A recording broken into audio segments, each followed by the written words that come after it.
सोमवार की अष्टमी पड़ जाए। क्या पड़ जाए सोमवार की?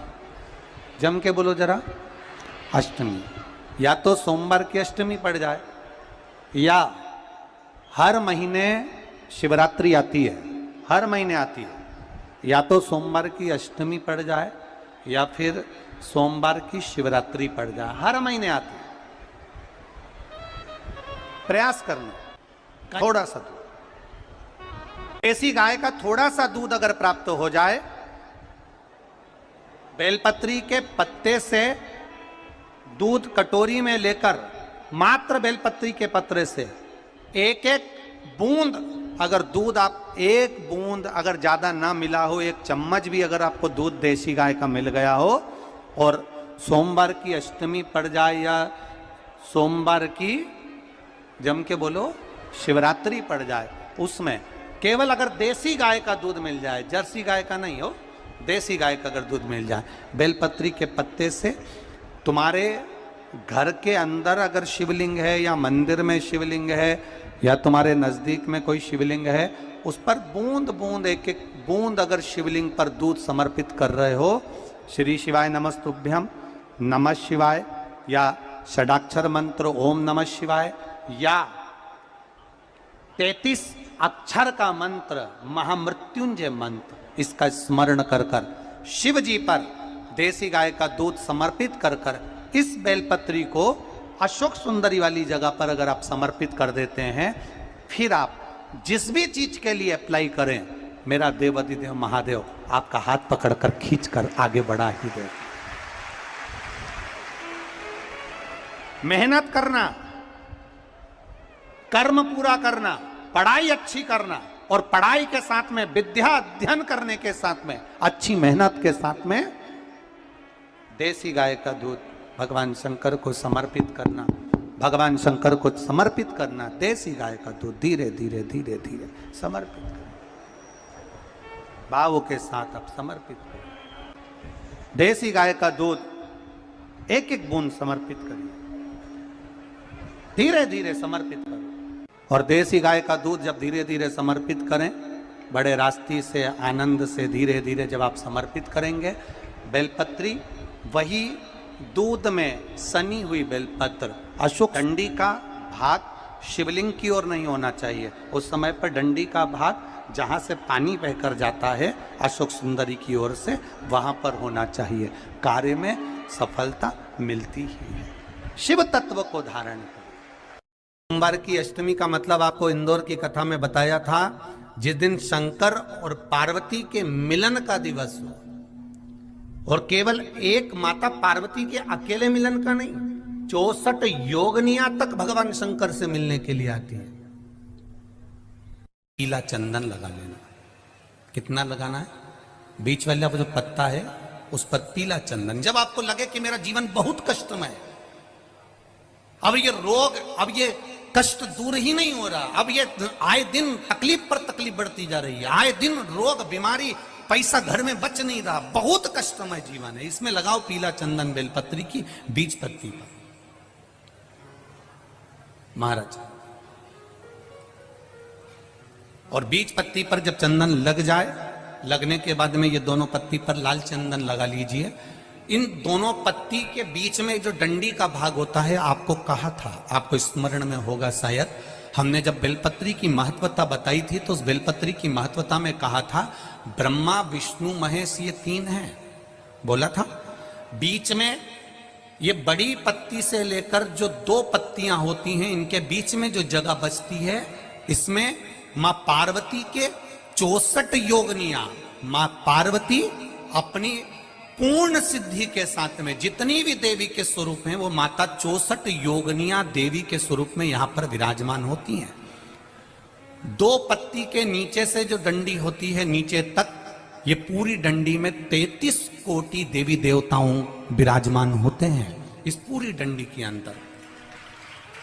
तो ये बीच वाली पत्ती है, ये जो बीच वाली पत्ती का जो भाग होता है, इस पत्ती के भाग में शहद का प्रयोग कर कर, यहां पीला चंदन, लाल चंदन, शहद का प्रयोग कर कर, इसी तरह से पकड़कर ये बेलपत्री की जो डंडी है वो अशुक सुंदरी पर जब आप समर्पित करें तो जहां से जल बहता है उस ओर पर इस पत्ती को चढ़ाकर केवल आपके हृदय की बात कहकर देवाधिदेव महादेव से कोई भी शिव जी का मंत्र, पंचाक्षर नमः शिवाय, षडाक्षर ओम नमः शिवाय, श्री शिवाय नमस्तुभ्यम या महामृत्युंजय मंत्र, जो शिव का मंत्र हो आपके पास में, उसको बोलते हुए देवाधिदेव महादेव को धीरे धीरे जल की धार चढ़ाना प्रारंभ करो। जल की धार जब पूर्ण होने लगे, उसमें थोड़ा जल बचे, तब अशुक सुंदरी पर जो तुमने बेलपत्र चढ़ाई है वहां उस जलधार को चढ़ा। ये प्रयोग आपको केवल सोमवार की अष्टमी पढ़ने पर ही करना है। कौन से दिन करेंगे? जम के बोलिए जरा। सोमवार की अष्टमी पढ़ने। और धतूरे का फूल,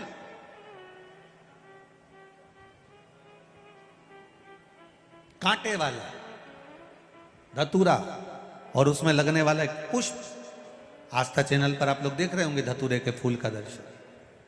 धतूरा और धतूरे का पुष्प छोटा सा पौधा है, ज्यादा बड़ा नहीं है, कांटा लग रहा है, धतूरा लग रहा है, और उसमें भी साधारण धतूरा नहीं, जिस धतूरे के नीचे की डंडी लाल कलर की होती है, अगर वो सोमवार की अष्टमी को देवाधिदेव महादेव को समर्पित करी जाती है तो उसके घर में कभी संपदा की कमी नहीं होती है।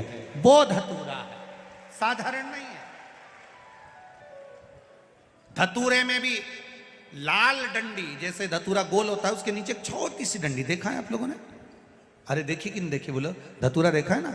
धतूरे के अंदर एक नीचे छोटी सी डंडी होती है, जब तोड़ोगे तो वो डंडी का कलर अगर लाल है, वो डंडी का कलर अगर लाल है, और कभी हम तो कहेंगे जैसे बड़ी बीमारी जिसको हो जाती है, लीवर, किडनी, कैंसर आदि आदि बड़ी बीमारियों से जो जूझ रहा होता है, प्रयास करो, प्रयास महामृत्युंजय का जाप कर कर, महामृत्युंजय का स्मरण कर कर, एक लाल डंडी का धतूरा प्रयास करना।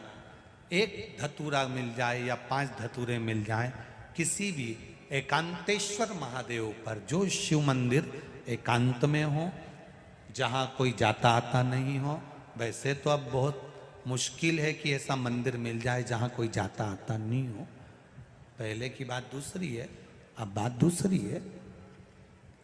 फिर भी कहीं आप रोड पे से निकल रहे हो, एकांतेश्वर महादेव अगर आपका दिख जाए, बहुत बीमारियों से ग्रसित हो, तो भी महामृत्युंजय जाप का स्मरण कर कर या किसी विद्वत ब्राह्मण जन से महामृत्युंजय मंत्र का जाप कराकर या भगवान शिव के मंत्र का जाप स्वयं कर कर, वो भी ना बने तो पंचाक्षर मंत्र नमः शिवाय, षडाक्षर मंत्र ओम नमः शिवाय या श्री शिवाय नमस्तुभ्यम जप कर वो लाल डंडी का धतूरा 5 एकांतेश्वर महादेव को आप समर्पित कर सकते हो। रोग थम जाएगा, जो दवाई खाओगे वो शरीर को लगना प्रारंभ हो जाएगी और आप स्वस्थ में होने वाली थी सावन की पहली, और मालूम पड़ा कि वो कथा छत्तीसगढ़ की पवित्र धरा पर है।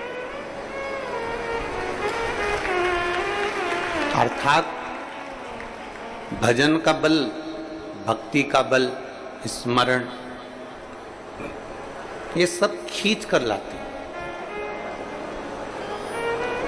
चुंबक देखिए आप लोगों ने, वो चुंबक को गंगा में रस्सी बांधकर गोताखोर डालते हैं और उसमें चिपकने वाला जो भी सामान होता है वो चिपक जाता है। लकड़ी नहीं चिपकती, कपड़ा नहीं चिपकता, प्लास्टिक नहीं चिपकता।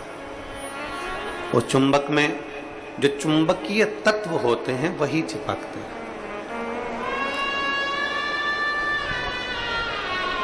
हम तो ये मानते हैं कि सावन के महीने में भी भोलेनाथ एक, जैसे लोग गंगा जी में चुंबक फेंकते हैं और उसमें जो चिपक गया वो चिपक गया, उसी तरह भोलेनाथ भी सावन के महीने में शिव महापुराण रूपी चुंबक को डालकर हिलाते रहते हैं। किसके भाग्य में है और कितने लोग चिपक सकते हैं ये उसी को मालूम है।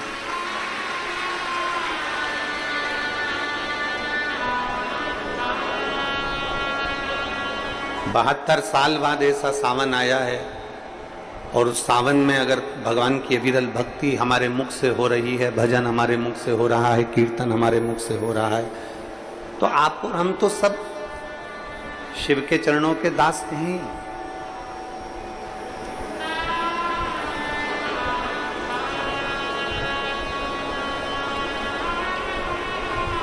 कहते हैं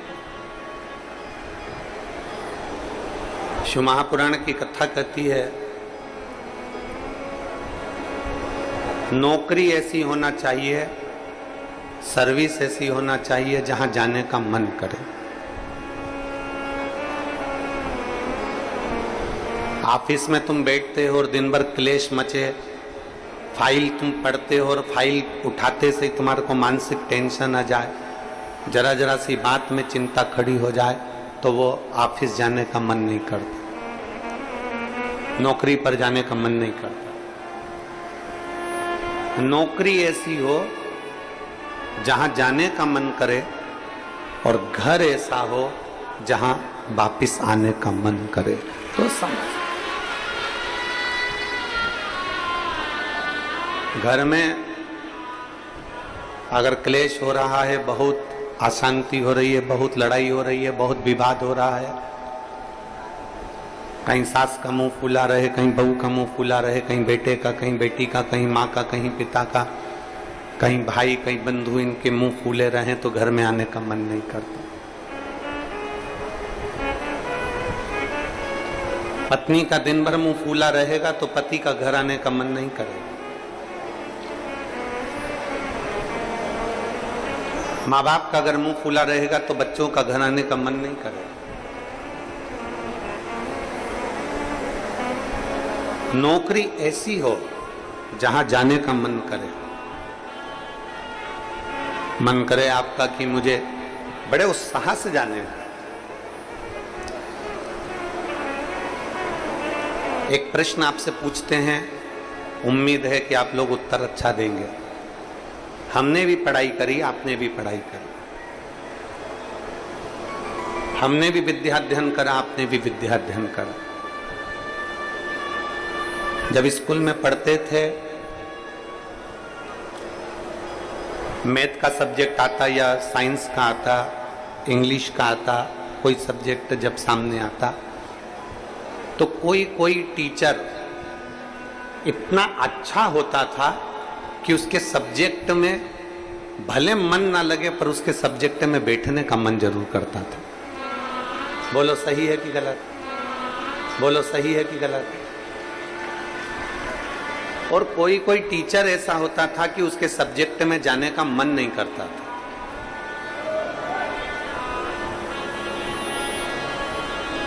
उनके सब्जेक्ट में जाने का मन नहीं करता। कोई टीचर इतना अच्छा, बहुत प्रेम से, बहुत स्नेह से, बहुत लाड़ प्यार से पढ़ाता है, बहुत स्नेह से पढ़ाता है तो उसके यहाँ जाने का मन कर जाता है। और कोई कोई टीचर ऐसा होता है कि वो पढ़ाता है पर उसके अंदर इतना क्रोध, इतना गुस्सा है, कहीं मारना, कहीं ठोकना, कहीं अपशब्द कहना, कहीं कुछ कहना, तो मन ही नहीं करता कि उस टीचर के पास में जाकर बैठा। पढ़ना है आपको, सारे सब्जेक्ट पढ़ना है आपको, और प्रत्येक सब्जेक्ट को आपको तैयार करना है, प्रत्येक सब्जेक्ट आपको पढ़ना है, पर आप उस टीचर के सब्जेक्ट में नहीं जाओगे। प्रत्येक सब्जेक्ट आपको पढ़ना है, प्रत्येक सब्जेक्ट आपको धारण करना है, पर आप उसके सब्जेक्ट में नहीं पहुंचोगे। बस जैसे स्कूल में कोई टीचर अच्छा है तो उसके सब्जेक्ट को पढ़ने के लिए आप जरूर जाते हो, उसी तरह नौकरी ऐसी हो जहां जाने का मन करे आपका।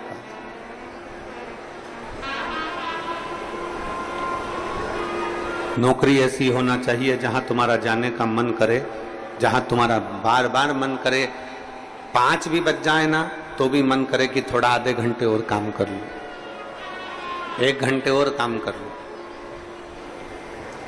15-20 मिनट और काम कर लूं।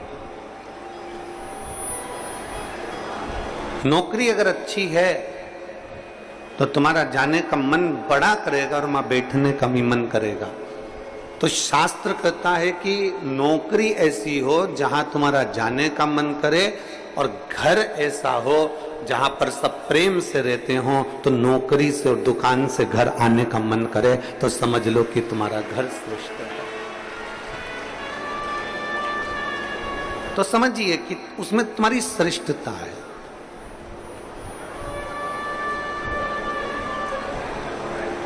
जरा जरा सी बात में अगर क्लेश हो रहा है, जरा जरा सी बात में अपशब्द बोले जा रहे हैं, तो वो श्रेष्ठता नहीं बनती।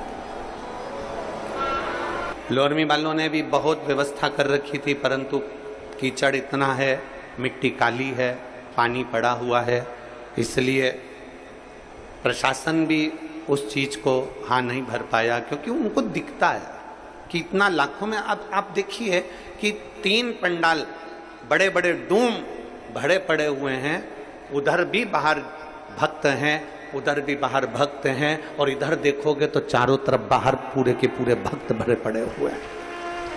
प्रशासन भी ये चीज देखता है कि इतने शिव भक्त आएंगे तो वो आराम से कथा सुने, आराम से रहें, आराम से खाएं, आराम से अपना भजन कीर्तन करें और आराम से कथा श्रवण कर कर अपने अपने घर को जाएं, किसी को कोई कष्ट ना हो। ये प्रशासन भी देखता है।